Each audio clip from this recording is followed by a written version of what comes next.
다문화TV 새로운 예능 프로그램 우리들의 슬램덩크 첫 촬영 현장을 다녀왔습니다. 외국인과 재외국민을 대상으로 건강보험 의무가입 제도가 오는 7월 시행될 예정입니다. 이에 외국인 유학생은 부담이 가중된다는 목소리가 나오고 있습니다. 한국은행 경기본부에서 다문화 가정을 위해 금융투자와 저축에 필요한 기초 금융 지식을 쌓는 경제 교육을 진행했습니다. 6월 1일 의병의 날을 기념해 의병 활동에 동참한 고려인 역사와 국내 거주하는 고려인에 대한 내국인의 인식 전환 필요성을 짚어봤습니다. 시청자 여러분 안녕하십니까? 다문화 뉴스를 시작하겠습니다. 다문화TV 새로운 예능 프로그램 우리들의 슬램덩크의 첫 촬영이 지난 23일 이태원 초등학교에서 진행됐습니다. 전설의 포인트 가드 김승현 전 국가대표 선수와 국민 대디 샘 해밍턴과 함께 농구를 통한 아이들의 성장 스토리를 다루는데요. 현장에 김양혜 아나운서가 다녀왔습니다. 자그마한 몸집으로 농구공을 힘껏 던져보고 현란한 드리블을 선보입니다. 천방지축 아이들이 농구공을 잡으면 눈빛이 달라지는데요. 개성 넘치는 아이들이 모인 이곳 다문화TV의 새 예능 프로그램 우리들의 슬램덩크의 첫 촬영 현장입니다. 우리들의 슬램덩크는 농구를 통해 성장하는 아이들의 모습을 그리는 예능 프로그램으로 다문화 어린이 농구단 글로벌 프렌즈와 함께합니다. 농구단의 감독을 맡은 김승현 전 국가대표 선수와 다정한 아버지 국민 대디 샘 해밍턴 코치도 보입니다. 농구단으로 뽑힌 20여 명의 아이들과 오늘 처음 만나는 날인데요. 일단 좀 기대가 굉장히 많이 되고요.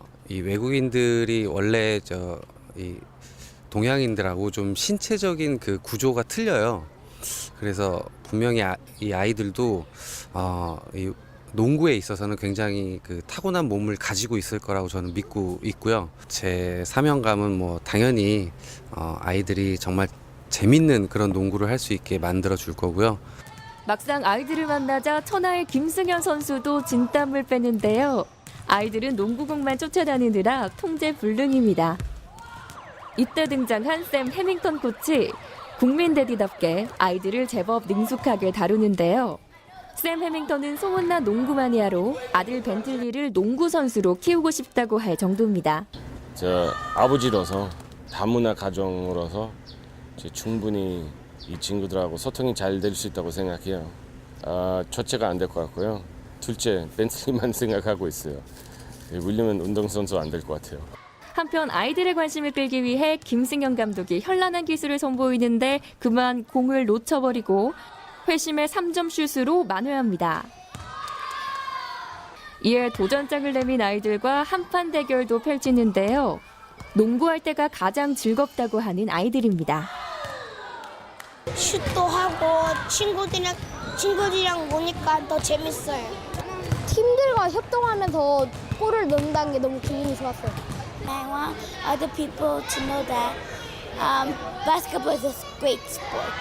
이어지는 체력 테스트 시간. 윗몸 일으키기와 근력 테스트도 거뜬히 해냅니다. 국가대표 트레이너 출신 엄성흠 씨가 의무 트레이너로 걸그룹 라임소다의 김혜림 씨가 매니저로 함께하는데요. 네, 전 몇몇 친구들은 정말 깜짝 놀랄 만큼 신체 능력이 뛰어났어요. 앞으로 우리 친구들의 역할이 기대가 됩니다. 제가 우리들의 슬램덩크에서 이제 매니저 역할을 맡았는데 아이들과 함께 소통하면서 이제 분위기 메이커? 아이들과 친해질 수 있도록 노력하겠습니다. 다문화는 우리가 베풀어야 된다는 그런 계층이 아니라 힘이라고 생각하거든요. 우리가 앞으로 그 미래 사회에 세상을 같이 엮어갈, 함께할 힘이다. 그걸 아는 것을 이 프로를 통해서 조금씩이나마 인식이 됐으면 좋겠어요. 우리들의 슬램덩크 화이팅! 우리들의 슬램덩크 화이팅! 우리들의 슬램덩크 화이팅! 밝고 끼가 넘치는 아이들. 코트 위에선 어떤 모습을 보여줄지 앞으로의 활약이 기대됩니다. 다문화 뉴스 김양혜입니다. 치료 목적으로 국내 입국했다가 의료보험 혜택만 받고 곧장 출국하는 이른바 먹튀 외국인이 심각한 문제로 떠오르면서 당국은 외국인의 건강보험 의무 가입을 추진한다고 밝혔습니다. 이에 외국인 유학생들은 반대의 목소리를 냈습니다. 조현정 기자입니다. 오는 7월 16일부터 6개월 이상 체류한 외국인이나 재외국민도 건강보험에 당연 가입됩니다. 이번 국민건강보험 개정안은 외국인의 진료 먹튀를 막기 위한 조치였지만 엉뚱하게 외국인 유학생에게 불똥이 튄다는 주장이 제기되고 있습니다. 외국인 유학생들은 기존의 저렴한 민간보험에 개별, 단체 가입하는 방식으로 가입해 연간 보험료 10만 원에서 12만 원 정도를 지불했으나 개정안 시행 후에는 국민건강보험에 의무 가입해 연간 보험료 67만 원가량을 지불하게 되는데 이는 6배가량 늘어난 액수입니다. 일각에서는 외국인 유학생들의 현실적 여건을 고려하지 않은 제도라고 지적하며 외국인 건강보험 당연 가입 철회를 요청하고 있습니다. 청와대 국민청원 게시판에 올라온 청원글에는 지난 29일 기준 약 9만 8천여 명의 인원이 서명을 하기도 했습니다. 한 달에 거의 한 10몇만 원 내야 되니까 이제 유학생들한테도 부담이 많고 비자 연장할 수 없다 아니면은 비자 발급에 문제 있다고 해요. 그러니까 일을 하는 것도 아니고 단지 이제 유학하기 때문에 이제 원래 이제 돈이 없잖아요. 갑자기 보험료 올리는 거는 너무 그 유학생들한테 어렵지 않을까. 반면 내국인들의 반응은 싸늘합니다. 한국에서 의료보험 혜택을 받고 수년간 생활한다면 당연히 보험료를 납부해야 하는 것이 아니냐는 것입니다. 열심히 사는 서민들은 매달 몇십씩 꾸준히 건강보험을 납부하고 있는데 외국인들 아플 때만 한국의 의료 혜택을 받으려고 하더라고요. 그들도 이제 좀 혜택을 누리려면 어느 정도 정당한 대가를 지불해야 된다고 생각합니다. 외국인은 계속 늘어나는데 외국인 유학생만 편의를 좀 봐주는 건 아닌 것 같은 생각이 들어요. 외국인 유학생의 건강보험 의무 가입을 두고 관계부처는 대립된 의견을 내비치고 있습니다. 보건복지부는 건강보험 적자를 메우기 위해 외국인의 의무 가입에 예외를 둘 수 없다는 입장이지만 교육부는 급격한 보험료 인상은 개발도상국 유학생 유치를 어렵게 만든다고 주장했습니다. 다문화 뉴스 조현정입니다. 최근 늘어나고 있는 금융사기를 예방하기 위해 다문화 가족을 위한 경제교육이 한국은행 경기본부에서 진행됐습니다. 최미연 아나운서입니다. 한국은행이 2019년 다문화 가정 주부 대상 경제교육을 열었습니다. 이번 교육은 지역사회의 다문화 가정 주부들을 대상으로 경제활동을 원활히 하는 데 필요한 금융투자와 저축, 금융사기 예방 등 기초 금융 지식을 제공하기 위해 마련됐습니다. 한국은행의 그 지역사회 소통을 좀 더 잘 하고자 이런 행사를 준비하게 되었습니다. 금융 투자나 저축이나 아니면 요즘 문제가 되고 있는 그런 금융 사기 같은 것을 예방하는 데 도움이 되셨으면 하는 바람이 있습니다. 교육에 참가한 주부들은 중국과 베트남, 필리핀 등에서 온 결혼 이민자들로 금융교육을 통해 국내에서 경제활동을 하며 겪었던 어려움을 해소하는 시간을 가졌습니다. 대금, 저금 이런 거 이해 못하고 만들달라고 하면 좀 어렵다고 했어요. 한국 돈 어떻게 만드는지도 잘 배웠고 그리고 특이하는 거 한국 돈 직접 썼는데 잘 한국은행에 와서 한국은행 직원한테 얘기해 주시면 돈을 다시 사용할 수 있다고 하셔서 정말 놀랐습니다. 특히 국가기관을 사칭하는 금융사기를 예방하기 위한 방법도 교육에서 함께 다뤄졌습니다. 한국은행과 금융감독원의 조사를 보면 다문화 가족은 일반 성인보다 금융이해력이 10점가량 낮았습니다. 이러한 결과에는 국내 거주기간이 짧고 금융지식 습득 기회 등이 적기 때문이란 분석이 있었습니다. 이런 기관이다. 그래서 지금 내 신분증, 이름, 계좌번호 다 말해라. 그렇게 할 때는 진짜 처음에 다 그냥 베트남처럼 이런 기관에 지금 조사하고 있다. 그럼 그냥 자연스럽게 말했는데 개인정보 요구할 때 더 신중하게 생각하고 알려주는 거 그거는 그렇게 생각하고 있어요. 다문화 가정 주부들을 위한 금융교육을 통해 다문화 가족들이 더 안전하고 손쉬운 경제활동을 할 수 있길 바랍니다. 다문화 뉴스 최미연입니다. 다음은 단신입니다. 지난 26일 서울 숲에서 차별 없는 가족 구성을 알리는 시간이 마련됐습니다. 이날은 한부모와 다문화, 입양 등 다양한 가족이 만나는 장이 진행됐습니다. 각각의 가족들은 꿈을 담아 비행기를 날리는 시간도 마련됐습니다. 좋은 일이다, 선행이다 이렇게 생각하시는 분이 많았는데요. 내 아이를 품고 싶어서, 내가 부모가 되고 싶어서 네. 가족을 늘리기 위해서 입양을 하는 것이기 때문에 완전한 가족으로 봐주시면 더 좋겠습니다. 행사에 참석한 대통령 부인 김정숙 여사는 가족들의 이야기를 경청하고 그들의 삶을 격려했습니다. 새로운 형태의 가족이 탄생하면서 가족이라는 울타리는 확대되고 있습니다. 익숙하지 않은 형태의 가족을 이루고 산다는 이유로 불평등과 냉대를 겪게 할 수는 없습니다. 가족의 형태가 다양해진 만큼 세상 모든 가족이 평등하게 대우받을 수 있는 인식 전환이 필요해 보입니다. 외교부는 여름 휴가철을 맞아 여권 관리 유의사항을 온라인으로 홍보하고 있습니다.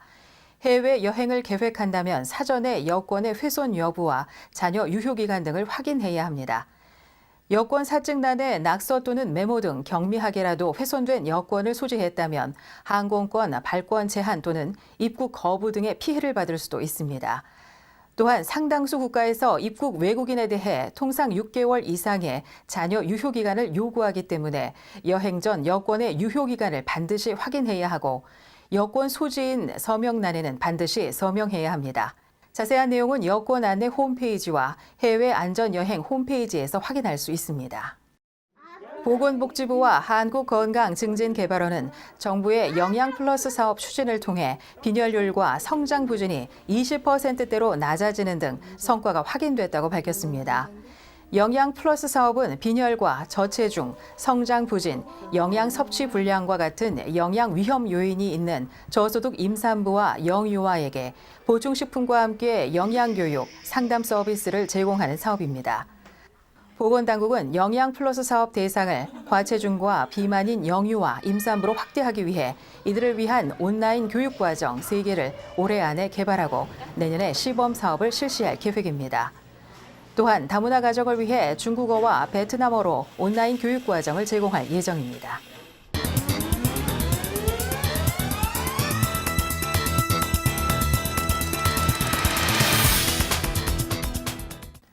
라이프 주민 시간입니다. 이번 소식은 6월 1일 의병의 날을 기념해 고려인의 의병 활동과 이주 역사, 그리고 이들을 바라보는 인식 전환의 필요성을 알아보겠습니다. 김종현 PD.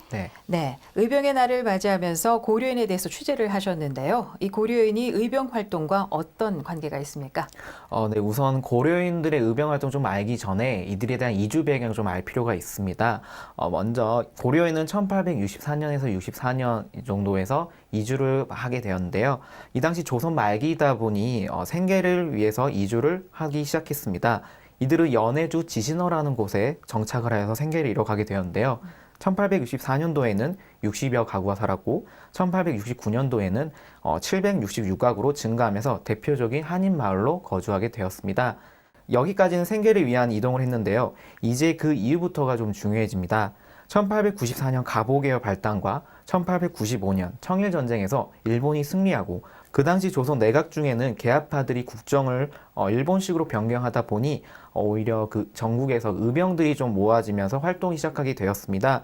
이 의병들의 활동은 한반도 내에서나 연해주 내, 중국 만주 등에서 여러 가지에서 진행이 되었는데요. 의병 활동이 가장 활발한 시기인 1908년 이범윤, 안중근, 이상설 등 현재 의병운동가 또는 독립운동가라고도 말하는 분들이 연해주에 모여 활동을 하게 됩니다.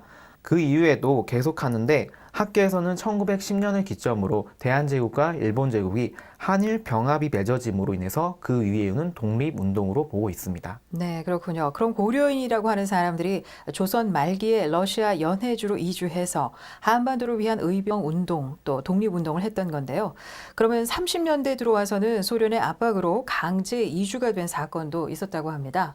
네, 그렇습니다. 이들은 다 나라를 위해서 의병운동 그리고 뭐 독립운동 계속적으로 이어지다가 스탈린의 통치하에 소련에 의해 중앙아시아로 강제로 이주가 됩니다. 그 슬픔은 지금의 남과 북이라고 좀 보시면 좀 이해하기 편하실 것 같고요. 그 당시에 일본이 정세를 잡고 있었기 때문에 우리나라에서 했던 국민에 대한 압박이 있었고 또 그런 분열을 하기 위해서 러시아에게 그런 밀조를 해서 강제 이주로 시켰다고도 보고 있습니다. 네, 2010년도에 들어오는 고려인 수가 늘어나고 있다고 하는데요. 이들에 대한 현황과 또 한국 생활 적응은 어떻습니까? 네, 현재 고려인들은 주로 우즈베키스탄, 러시아, 카자흐스탄, 키르기즈스탄 등에 거주하고 있습니다.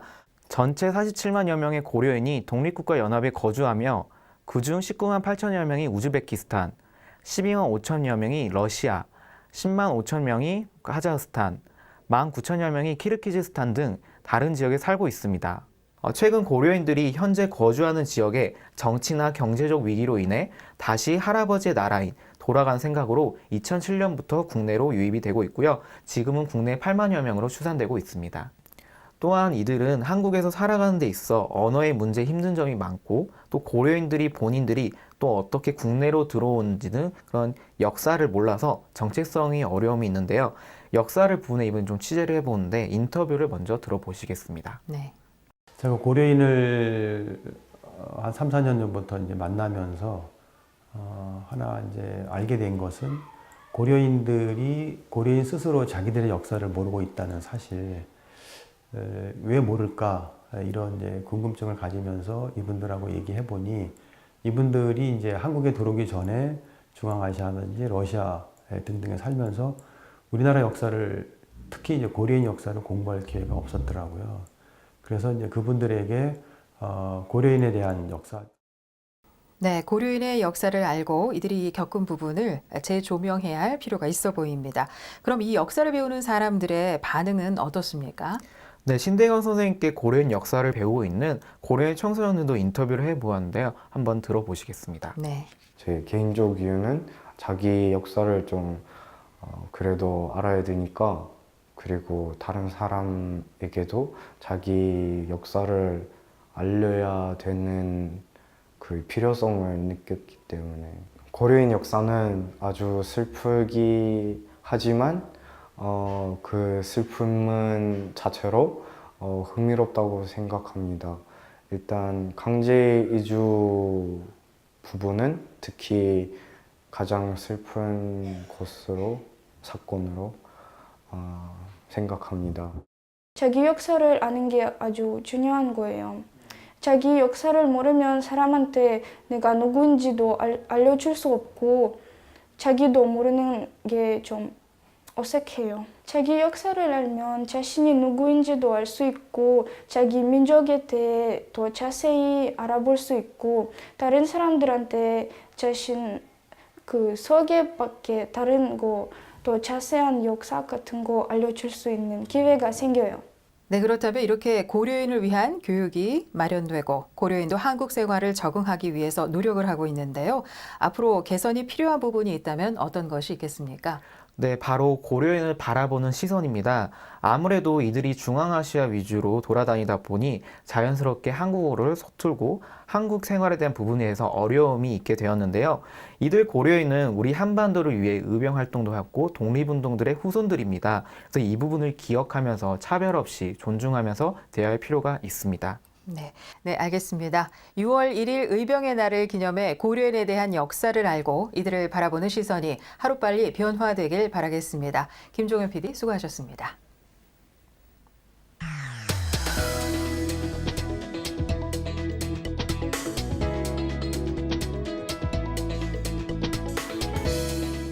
네트워크 뉴스 단신입니다. 지난 25일 아프리카 대륙의 다양한 매력을 느낄 수 있는 2019 서울 아프리카 페스티벌이 왕십리 광장에서 개최됐습니다. 아프리카 페스티벌은 비영리 민간단체인 아프리카 인사이트가 주최하는 행사로 아프리카 대사관과 사회적 기업 등이 참여했으며 참가자들에게 아프리카 대륙을 더 친근하게 느낄 수 있는 기회를 제공했습니다. 아울러 DJ 스트리트 파트에서는 예술가의 열정적인 공연이 펼쳐졌고 아프리카 갓 탤런트 경연에서는 일반인들이 참가해 아프리카와 연관된 재능과 매력을 뽐냈습니다. 성북구는 지난 26일 성북로 일대에서 제11회 성북 세계 음식 축제 누리마시를 개최했습니다. 이번 행사는 하루 동안 즐기는 세계 여행이라는 주제로 39개국 요리와 문화 마켓이 열려 시민 5만 명이 함께하며 큰 관심을 모았습니다. 특히 친환경 축제를 첫 시도한 올해는 지역 주민과 녹색연합이 협력해 현장에서 관람객에게 친환경 실천 방안들을 안내하고 실천하도록 했습니다. 동남아시아 국가 출신 이주민들의 축제 2019 하하 페스티벌이 지난 26일 의정부에서 열렸습니다. 올해는 필리핀과 몽골, 베트남 등 13개국 출신 외국인 주민과 노동자가 참여해 요리 대회와 K-팝 가요제를 비롯한 각국 전통 의상과 음식 등 이색 체험, 부대 행사를 즐겼습니다. 또한 외국인들의 실생활에 필요한 금융과 보험, 통신, 생활 상담이 진행됐으며 건강사회운동본부에서는 치과와 내과 등 무료 진료가 실시됐습니다. 천안시 다문화가족지원센터는 결혼 이민자와 다문화 가정을 위한 인터넷 마케팅 교육을 진행하고 있습니다. 결혼 이민자의 일자리 창출과 다문화 가정의 안정적인 경제생활 활성화를 위해 기획된 이번 교육은 지난달부터 7월 15일까지 총 15회에 걸쳐 진행됩니다. 중국과 베트남, 일본 등 결혼 이민자 15명은 쇼핑몰 개설과 포토샵을 이용한 홈페이지 디자인, 상품 등록과 주문 처리 과정 등을 배우고 직접 제품 사진을 찍는 실습에도 참여했습니다. 다음은 다문화 게시판 소식입니다. 보령축제관광재단이 제22회 보령 머드축제 기간 중 외국인을 대상으로 통역을 지원할 자원봉사자를 오는 6월 7일까지 모집합니다. 자원봉사자들은 체험시설 이용과 주요 관광지 안내, 행사장 부스 운영 등의 역할을 맡게 됩니다. 다문화TV와 탈모 전문 의료기관이 함께한 두 번째 고래의 꿈 캠페인 탈모 고민 해결, 건강한 다문화인 만들기 참가자를 모집합니다. 탈모 고민이 있는 다문화인에게 의료 지원이 이루어지며 자세한 사항은 다문화TV로 문의하시기 바랍니다. 8만여 명의 고려인이 한국을 찾고 있습니다. 오랜 세월 떨어져 있었지만 한국인과 역사의 뿌리를 공유하는데요. 고려인의 존재를 인정하고 이들을 기억하는 이 일은 역사적 과제와 책임을 다하는 것일 겁니다. 다문화 뉴스 여기서 마치겠습니다. 시청해주신 여러분 고맙습니다.